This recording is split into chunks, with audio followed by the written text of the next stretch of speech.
Hello আমার প্রিয় বন্ধুরা, আজকে হলো মহাপঞ্চমী। তোমাদের সবাইকে জানাই শারদীয় শুভেচ্ছা।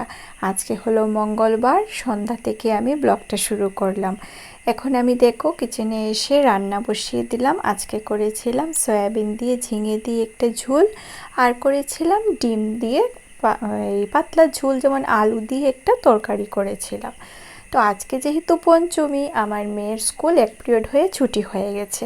অনেক দিন থেকেই আমার মেয়ে বলছে পুজোতে কি করবে না করবে। বাচ্চাদের তো বুঝতেই পারছো, খুবই আনন্দ থাকে পুজোর সময়। আমরা যখন ছোট ছিলাম আমাদের মনেও খুব আনন্দ ছিল, এখনও আছে, কিন্তু বাচ্চাদের যেরকম থাকে তেমন কিন্তু আমাদের সবার থাকে না।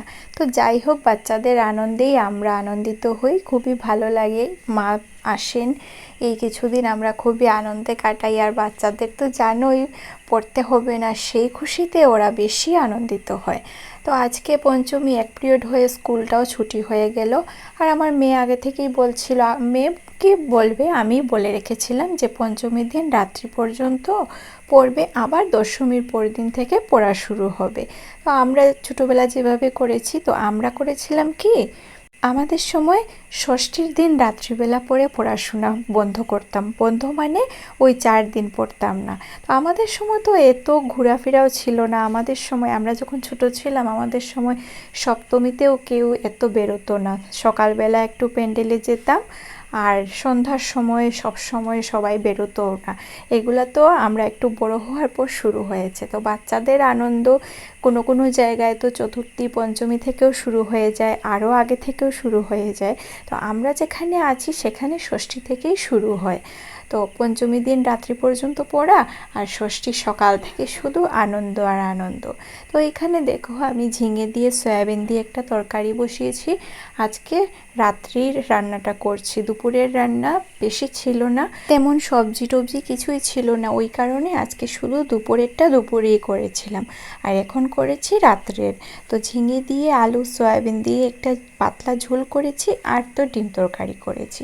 এখন দেখো আমার ঝিঙের তরকারিটা হয়ে যাচ্ছে, আর তারপর ডিমটা করব। এই তরকারিটা নামিয়ে, আর এখন মেয়ে বলছে ওকে মেহেন্দি দিয়ে দেবো। তো আমি বলছি দাঁড়াও মাম্মা, মেহেন্দিটা একটু পর দিয়ে দেবো, আমি রান্নাটা শেষ করিনি। তারপর ও তো এখন পড়তেও বসে আছে।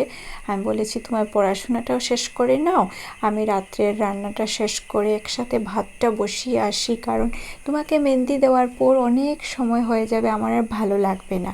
ওই কারণে সব কাজ শেষ করে, গ্যাস পরিষ্কার করে, কিচেন পরিষ্কার করে গেলাম ওকে মেহেন্দি দিতে। তো মেহেন্দি দিয়েছি মাত্র এক হাতে, এক হাতের এক সাইডে দিয়েছি। তো বাচ্চা মানুষ পারবে না, বিছানায় লেগে যাবে। তো আমি বললাম কাল সকালবেলা তোমাকে আমি আবার দিয়ে দেব, তখন তো তুমি আলাদা করে হাতটা রাখতে পারবে। এখন একটা হাতের এক সাইড শুকিয়ে গেছে, তুমি বিছানায় যদি শও তোমার কোনো অসুবিধে হবে না। ও বললো আচ্ছা ঠিক আছে মাম্মা। তো ঝিঙে আর সয়াবিনের ঝোলটা আমার হয়ে গেছে। হওয়ার পরেই দেখো এখানে ডিম সিদ্ধ বসিয়ে ডিমটা ভালোভাবে খোসা ছাড়িয়ে নিয়েছি, আর নুন আর হলুদ দিয়ে মেখে তেলের মধ্যে ভাজা করে নিচ্ছি। ভাজা করে তার মধ্যে তো পেঁয়াজ আদা রসুন সব কিছুই, যেভাবে ডিমের ঝোল করে আমি এভাবে করি, পেঁয়াজ আদা রসুন জিরা সব কিছু দিয়ে ডিমের ঝোলটা রান্না করি। তোমরা কেমন করে বলবে, আমি এভাবে করি, আমার এভাবে ভালো লাগে। ভালোভাবে মশলাটাকে কষিয়ে তারপর আলু দিয়ে, আলুটা সিদ্ধ হয়ে গেলে আবার আলুটা যখন ভাজা ভাজা হয় তখন ঝোল দিই, খুব ভালো লাগে খেতে। তোমাদের দাদাভাইয়েরও ভালো লাগে আর আমার মেয়েরও ভালো লাগে। তো এখন ভাতও হয়ে গেছে, সয়াবিন তরকারির সাথে ভাতটা বসিয়ে দিয়েছিলাম, আর এখন ডিম তরকারিটা নামিয়ে গ্যাসটা মুছে নেব। আর শুনু শুধু বলছে মাম্মা গো আসো আসো। তার মধ্যে কি হয়েছে জানো, তার মধ্যে একটা জিনিস হয়েছে, তোমাদের দাদাভাই আসার পর থেকে বলছে একটা সারপ্রাইজ আছে, সারপ্রাইজ আছে। আমি বলছি কী সারপ্রাইজ? তো বলছে দাঁড়াও দাঁড়াও, একটা জিনিস দাঁড়াও। আসলে কি হয়েছে, ওই যে সোনুর কসমেটিক্স কিনতে যেদিন দোকানে গিয়েছিলাম, আমি তো মাত্র একটা গলার নিয়েছিলাম। তো সেদিন একটা গলার তোমাদের দাদাভাইয়ের খুব ভালো লেগেছিল, আর আমি বলেছিলাম না না প্রয়োজন নেই, আমার তো আছে, এগুলা দিয়ে কী করব। ও আজ কী করেছে, ও ওইটা নিয়ে এসে গেছে, সাথে সোনুর জন্য আরও দুটো কানের নিয়ে এসে গেছে। এসে আমাকে দেখাচ্ছে এই দেখো আমি কিনে নিয়ে এসে গেছি। আর এই দেখো আমার মা সোনা পড়তে বসলো। আর তার মধ্যে দেখো আজকে তোমাদের দাদাভাইয়ের মিশো থেকে দুটো প্যান্ট আসলো।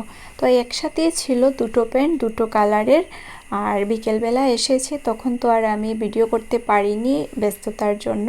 তো তোমাদের দাদাভাইকে বললাম আগে আমি খুলিনি, এখন দেখো। তো দেখতে ভালোই হয়েছে, জানি না কেমন হবে, তো পরার পর ভালো হলে তো ভালোই। তো দেখে মনে হচ্ছে খুবই ভালো। তোমাদের দাদাভাইকে বলছি এটা পরে দেখতে হবে, তো ও বলেছে আচ্ছা ঠিক আছে একটু পর পরে দেখছি। তো এইগুলা দেখছি, দেখার পর এখন মেয়েটাকে মেহেন্দি দিয়ে দেব ভাবছি। তারপর তোমাদেরকে দাদাভাইকে বলছি আচ্ছা শুনো না, তুমি যে বললি কি আছে, কি সারপ্রাইজ বললে, কি এনেছো বলেছো, এটাও বলেছো, তো এটা দেখিয়ে দাও না। ও বললো আচ্ছা ঠিক আছে দাঁড়াও দাঁড়াও।